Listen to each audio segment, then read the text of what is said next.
अस्सलाम वालेकुम गाइस। मेरे एथिकल हैकिंग कोर्स की आज पहली क्लास में आप सब लोगों को वेलकम। गाइस, ये मेरा एथिकल हैकिंग का बिल्कुल बिगिनर लेवल का कोर्स है। इसमें कोई इतने कम्प्लेक्स चीज़ें मैं आप लोगों को नहीं बताऊंगा जो कि आप लोगों को बिल्कुल समझ ना आए, और मैं आप लोगों को स्टेप बाय स्टेप गाइड करता रहूँगा कि क्या चीज़ कैसे होती है और उसका प्रैक्टिकल हम कैसे कर सकते हैं। तो गाइस, जो भी चीज़ें इस कोर्स में बताई गई हैं वही चीज़ें मैं आप लोगों को करवाऊंगा, ना कि इस कोर्स जो आउटलाइन से हट के चीज़ें होंगे वो आप लोगों को बताऊंगा। तो चलते हैं, आज पहली क्लास को स्टार्ट करते हैं। सबसे पहले गाइस आ जाता है कि वो is hacker and types of hacker. First of all, hacker क्या होता है?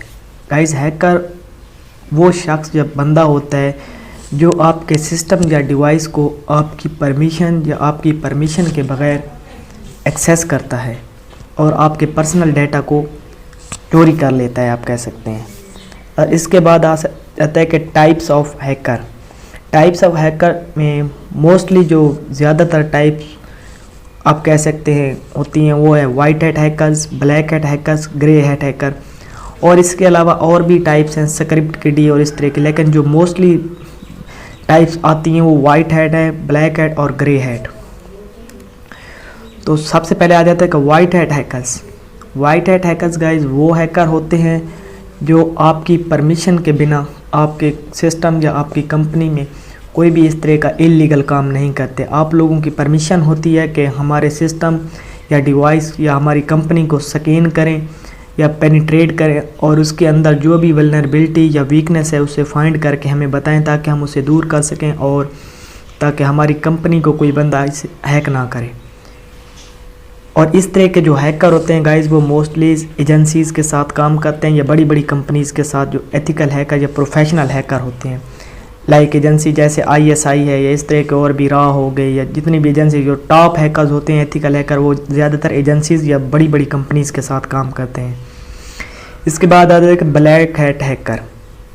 ब्लैक हैट हैकर गाइस वो हैकर होते हैं जो विदाउट यूर परमिशन के आपकी सिस्टम या आपकी कंपनी या आपकी डिवाइस को हैक कर लेते हैं और आपके पर्सनल डेटा को चोरी कर लेते हैं। और उसके बाद वो आपसे या तो पैसों की डिमांड करते हैं, और मोस्टली केसेस में यही होता है कि वो लोग पैसों की डिमांड करते हैं कि इतने पैसे हमारे अकाउंट में, या इस तरह बिटकॉइन की, ज़्यादातर तो गाइस बिटकॉइन में ये करेंसी लोग डिमांड करते हैं ताकि इनको कोई पकड़ ना सके, क्योंकि डायरेक्टली बैंक अकाउंट में कोई भी बंदा इनके पैसे सेंड करेगा तो ये उनको पकड़ सकते हैं, ब्लैक हैट हैकर यानी कि वो पकड़े जा सकते हैं।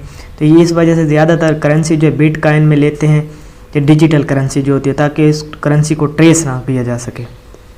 और ये गाइस कह सकते हैं फुल टोटली इलीगल काम करते हैं। और ग्रे हैट हैकर्स जो होते हैं गाइस ये सम टाइम ये जस्ट फॉर फन आप कह सकते हैं या लोगों की फलाह के लिए काम करते हैं, और सम टाइम्स ये ब्लैक हैट भी बन जाते हैं और वाइट हैट भी बन जाते हैं। कभी ये इलीगल भी काम करते हैं और कभी ये एथिकल काम भी करते हैं। इसके बाद गाइस अगला सवाल है कि how to become an ethical hacker. हम एथिकल हैकर कैसे बन सकते हैं? Guys, if you want to become an ethical hacker then you need to learn all these things. Guys, मैं आप लोगों को बता दूं कि अगर आप एथिकल हैकर बनना चाहते हैं तो आप लोगों को कुछ चीज़ें सीखना ज़रूरी होती हैं, जैसे ये मैंने नीचे मेंशन की हुई है। सबसे पहले आ जाता है कि HTML, बूटस्ट्रैप, जावास्क्रिप्ट, PHP। ये गाइस बेसिक लैंग्वेज हैं जो आप कह सकते हैं कि एक वेबसाइट का पेज बनाने के लिए या फिशिंग पेज बनाने के लिए भी HTML, बूटस्ट्रैप या PHP है या जावास्क्रिप्ट, इस तरह की लैंग्वेज आप यूज़ करेंगे। तो जब फिशिंग पेज आप किसी टूल की मदद से बनाते हैं, जैसे हम अगले वीडियो में जाएंगे और अपना लैब सेटअप करेंगे और काली लिनक्स को यूज़ करेंगे, तो उसके अंदर बहुत सारे टूल्स मैं आप लोगों को यूज़ करके दिखाऊंगा कि सोशल इंजीनियरिंग एक होता है अटैक, जिसके अंदर हम एक फिशिंग अटैक करते हैं। किसी भी बंदे को एक पेज का लिंक सेंड करते हैं, वो जैसे उस पेज के अंदर अपनी इन्फॉर्मेशन एंटर करेगा तो वो उसकी तमाम इन्फॉर्मेशन जो हमारे पास स्टोर होकर आ जाएगी। उसका यूज़र नेम, उसका पासवर्ड हो सकता है, या उसका क्रेडिट कार्ड का नंबर हो सकता है, या उसके क्रेडिट कार्ड का पासवर्ड हो सकता है।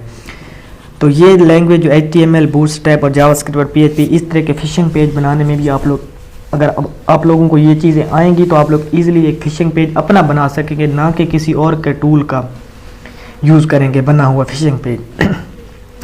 अगला है कि गाइज नेटवर्किंग में गाइज ये होता है कि आईपी एड्रेस आ जाते हैं, मैक एड्रेस आ जाते हैं, आईपी क्लासेस आ जाती हैं कि कौन सी आईपी की कौन सी क्लासेस, पब्लिक का आईपी क्या है, डायनामिक आईपी क्या है, स्टैटिक क्या है, प्राइवेट आईपी क्या है, और इस तरह की तमाम चीज़ें जो होती हैं नेटवर्किंग के अंदर, जो और भी बहुत सारी चीज़ें होती हैं, सबनेट मास्क हो गया, डिफ़ॉल्ट गेटवे हो गया, इस तरह की जितनी भी चीज़ें होती हैं ये नेटवर्किंग में आ जाती हैं। और एक और सब्जेक्ट होता है आईएपी और उसके अंदर आ जाती हैं।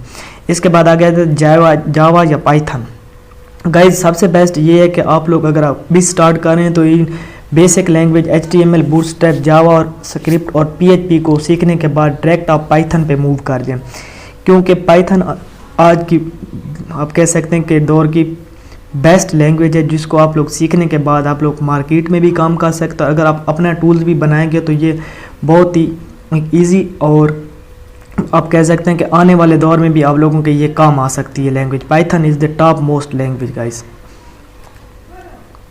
इसके बाद आ जाता है कि guys what is IP address and type of IP address. IP address के बारे में गाइस मैं आप लोगों को ये इस वजह से बता रहा हूँ क्योंकि मोस्टली केसेस में जब आप यूट्यूब पे देखते होंगे कि कह रहे हैं कि हमें आईपी ज़रूरी होता है या आईपी की टाइप क्या होती हैं, तो इसी वजह से मैं आपको बता रहा हूँ कि पहले आप लोगों को पता होना चाहिए, क्योंकि ये मेरा बेसिक लेवल का कोर्स है। तो इसके अंदर मैं आप लोगों को आईपी के बारे में और मैक के बारे में बताऊँगा या आईपी की टाइप्स क्या होती हैं। आईपी एड्रेस गाइस जो होता है इंटरनेट प्रोटोकॉल होता है, जो किसी भी सिस्टम या डिवाइस को आइडेंटिफाई करता है। जब आप इंटरनेट से कनेक्ट होते हैं तो आपके सिस्टम या डिवाइस को एक एड्रेस दिया जाता है जब तक कि आप इंटरनेट से कनेक्ट होते हैं, और जो कि वो तमाम उन डिवाइसेस से यूनिक होता है जो दूसरी डिवाइसेस इंटरनेट से कनेक्ट होती हैं। लेट कर लेते हैं कि अगर आपने एक मोडेम लगाई और आप लोग 12 यूज़र हैं, तो जो 12 यूज़र में से आपका आईपी एड्रेस होगा या किसी और का होगा वो उन तमाम यूज़र से यूनिक होगा और वो किसी से भी मैच नहीं करेगा, और वो जो आईपी एड्रेस होगा वो टाइम टू टाइम चेंज होता रहेगा, ना कि गाइस वो परमानेंट उस डिवाइस को असाइन कर दिया जाएगा। इसके बाद आ जाएगा types of IP addresses. IP addresses की कौन सी टाइप होती हैं? Public IP address, private IP address, static IP address, dynamic IP address.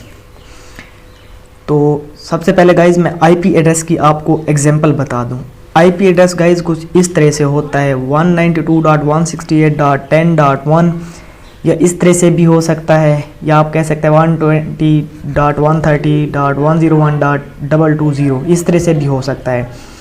इसके बाद आ जाता है कि आईपी एड्रेस की क्लासेस। आईपी एड्रेस की क्लास ए जो होती है गाइज ये 1 से लेकर 127 तक जाती है, और इसका आईपी एड्रेस कुछ इस तरह से हो सकता है 1.0.0.0 से लेकर 127 तक। जैसे ही गाइज ये 128 से आगे स्टार्ट होगा तो ये हमारी क्लास जो है 128 से लेकर 191 तक ये हमारी क्लास बी हो जाएगी। और ये गाइज जो क्लास ए और क्लास बी है, हम ज़्यादातर ये आईपी एड्रेस बिल्कुल भी यूज़ नहीं करते। हम जो आईपी एड्रेस यूज़ करते हैं वो क्लास सी के अंदर आते हैं। क्लास सी कौन सी होती है? 192 से लेकर 223 तक होती है, और इसका लीडिंग बिट पैटर्न जो होता है 110 होता है। तो और ज़्यादातर हमारे आईपी एड्रेस जो होते हैं वो बिल्कुल इस तरह से होते हैं 192.168.0.0 या कुछ और भी एंड पे आ सकता है। आप कह सकते हैं 110 हो सकता है। लाजमी नहीं है कि आप कह रहे हैं कि .0.0 आ गया तो ये बिल्कुल इसी तरह के होंगे, इस लिमिट के अंदर आएंगे गाइज। 192 से लेकर 223 इसके अंदर जितनी भी लिमिट है इसके अंदर आ जाएगा। और क्लास डी जो होता है गाइज 224 से लेकर 239 तक होती है। तो गाइज जो हम ज़्यादातर क्लास यूज़ करते हैं वो होती है 192 से लेकर 223 तक। इसी क्लास के हम आईपी एड्रेस यूज़ करते हैं। और इसके अलावा जो बाकी क्लास ए या क्लास बी के आईपी एड्रेस हैं, आप कह सकते हैं ये स्पेशल आईपी एड्रेस होते हैं जो कंपनीज परचेज़ करती हैं, और उनको या बाज़ औक़ात किसी ने परचेज़ किया होता है उनसे एक लिमिट के अंदर के इस आईपी से लेकर इस आईपी की तक जो IP एड्रेस हैं फलां कंपनी ने परचेज़ किए हैं वो कंपनी सिर्फ यूज़ कर सकती है। तो इस वजह से जो हमें मोस्टली IP असाइन किए जाते हैं वो क्लास C वाले IP एड्रेस होते हैं, 192 से मोस्टली स्टार्ट होते हैं। और इनके अलावा जो गाइज IP एड्रेस 1 से लेकर या 128 से लेकर या फर्ज करें 50 से लेकर जितने भी स्टार्ट हो रहे होते हैं, तो मेरी आपको यही रिक्वेस्ट है कि आप लोग प्लीज़ उनको सेकेंड या उन पर कोई अटैक करने की कोशिश कभी भी ना करें, क्योंकि वो सेंसिटिव IP एड्रेस होते हैं और आप किसी भी मुसीबत में फंस सकते हैं गाइज। तो इसके बाद आता है कि गाइज मैक एड्रेस क्या होता है। मैक एड्रेस जो होता है मीडिया एक्सेस कंट्रोल होता है, और जो गाइज एक डिवाइस को परमानेंट एड्रेस दिया जाता है और जिसको आप लोग ऐसे ही आप नहीं कह सकते कि चेंज हो जाएगा, आप लोग इंटरनेट से कनेक्ट या डिसकनेक्ट होंगे, ऐसे नहीं है। लेकिन हाँ, आप लोग कॉन्फ़िगर करके इसको चेंज कर सकते हैं, ऐसे नहीं चेंज कर सकते बिल्कुल ये ऐसे एक क्लिक किया और चेंज हो जाएगा, बिल्कुल नहीं। इसको आप लोग कॉन्फ़िगर करके या रजिस्ट्री एडिटर में जाकर इसको चेंज कर सकते हैं। अदरवाइज ये आपके सिस्टम का परमानेंट एड्रेस होता है जो कि आपके सिस्टम को आइडेंटिफाई करता है कि आपका सिस्टम डेल कंपनी का है या HP कंपनी का है। और ये मैक एड्रेस जो होता है गाइज, इसके एग्जाम्पल नीचे मैंने आप लोगों को दी हुई है, कुछ इस तरह सा होता है। तो गाइज़ आज की क्लास में बस इतना ही मैंने आप लोगों को बता दिया है कि IP क्या होता है, IP की टाइप्स क्या हैं, क्लासेस क्या हैं, IP किस तरह से होता है, मैक एड्रेस किस तरह से होता है। तो गाइज आज की क्लास में चलो इसका प्रैक्टिकल भी हम लोग कर लेते हैं। तो गाइज मैं आपको बता दूं कि यहाँ पर आपने गाइज सर्च बार में आना है और यहाँ पर आपने लिखना है CMD, चाहे आप लोग विंडो 7 यूज़ कर रहे हों या विंडो 10 यूज़ कर रहे हैं। तो मैं विंडो 10 यूज़ कर रहा हूँ, तो आपने यहाँ पर लिखना है CMD और इसको करना है run as administrator. Run as administrator इस वजह से करना है, अगर कोई भी इशू आएगा तो ये फिर भी एग्जीक्यूट हो जाएगी कमांड गाइज। तो गाइज यहाँ पर आपने लिखना है IP config। IP config लिखेंगे तो गाइज IP config लिखने के बाद गाइज यहाँ पर ये देखें हमारा गाइज IP एड्रेस आ चुका है, IPv4 एड्रेस। जो मैंने आप लोगों को बताया था कि हम जो ज़्यादातर IP एड्रेस यूज़ करते हैं वो हमारे क्लास C के IP एड्रेस होते हैं, जो कि 192.168.56.1 कुछ इस तरह का IP एड्रेस होता है। और ये मेरे इंटरनेट का आप कह सकते हैं या राउटर का डिफ़ॉल्ट गेटवे है, लेकिन मैं गाइज ईथरनेट से कनेक्ट हूँ अपने डाटा कनेक्शन से, तो ये मेरा सबनेट मास्क आ गया है। और डिफ़ॉल्ट गेटवे गाइज यहाँ पर नहीं, ये नीचे ये देखें गाइज, ये मेरा डिफ़ॉल्ट गेटवे शो हो रहा है और ये मेरा गाइज सबनेट मास्क आ चुका IPv4 एड्रेस है और ये हो गया गाइज मेरा सबनेट मास्क। तो गाइज आपको समझ आ गई हो कि ये हमारा IP एड्रेस है। और गाइज अब अगर हम मैक एड्रेस की बात करें कि हम लोग मैक एड्रेस को कैसे चेक कर सकते हैं, तो मैं इसको गाइज क्लियर कर देता हूँ। गाइज आपने CLS लिखना है तो ये क्लियर हो जाएगा। CLS का मतलब होता है कि क्लियर स्क्रीन। मैं लिखता हूँ IP config /all और इंटर प्रेस करते हैं। तो गाइज ये देखें यहाँ पर अब हमारा मैक एड्रेस भी आ चुके हैं और हमारे IP एड्रेस भी तमाम आ चुके हैं। तो ये देखें गाइज मैं ईथरनेट अडाप्टर ईथरनेट क्योंकि मैं डाटा कनेक्शन से कनेक्ट हूँ, तो ये देखें मेरा ये फिज़िकल एड्रेस जो है ये वाला फिज़िकल एड्रेस है मेरा गाइज। और गाइज ये ईथरनेट अडाप्टर का और होगा, वाईफाई अडाप्टर का और होगा। वाईफाई ये जो लिखा हुआ है वायरलेस लैन अडाप्टर लोकल एरिया कनेक्शन, इसका थोड़ा डिफरेंस होगा, इनमें थोड़ा डिफरेंस होगा गाइज। एंड वाले नंबर जो होंगे वो डिफरेंस होंगे। तो ये मेरा फिजिकल एड्रेस है वायरलेस आप कह सकते हैं लैन अडाप्टर लोकल एरिया कनेक्शन का। तो मैक एड्रेस जो इस तरह से आप लोग फाइंड कर सकते हैं और इसके साथ आप लोग IP एड्रेस भी फाइंड कर सकते हैं। ये नीचे आए तो गाइज इसके यहाँ पर इन्होंने तमाम चीज़ें, और ये जो है हमारा DHCP सर्वर है गाइस, ये डिफ़ॉल्ट गेटवे जो है हमारा, और इसी से हमारी जो IP में असाइन किए जाएंगे ना गाइस वो 192.168.43. और इसके बाद जो 1 लिखा हुआ है 1 से लेकर या जो होते हैं टोटल होते हैं 255 तक होते हैं। तो 1 से लेकर 254 तक हमें जो IP एड्रेस इसके अंदर असाइन होंगे, जितने भी हमारी डिवाइसेस इस नेटवर्क के अंदर कनेक्ट होंगे वो .43.1 की जगह उनका IP एड्रेस चेंज होगा। बाकी ये जो लिखा हुआ है ये वाला गाइस बिल्कुल सेम रहेगा तमाम डिवाइसेस का। एंड वाला यहाँ पर ये जो 1 लिखा हुआ है इसके आगे उनको दिया जाएगा। और डिफ़ॉल्ट गेटवे गाइस जितने भी राउटर होते हैं उनका जो होता है उसके आगे वाला जो लास्ट हिस्सा जो होता है वही चेंज होता है। 1 लिखा हुआ होगा या 0 लिखा हुआ होगा तो उससे उनका IP एड्रेस स्टार्ट होगा।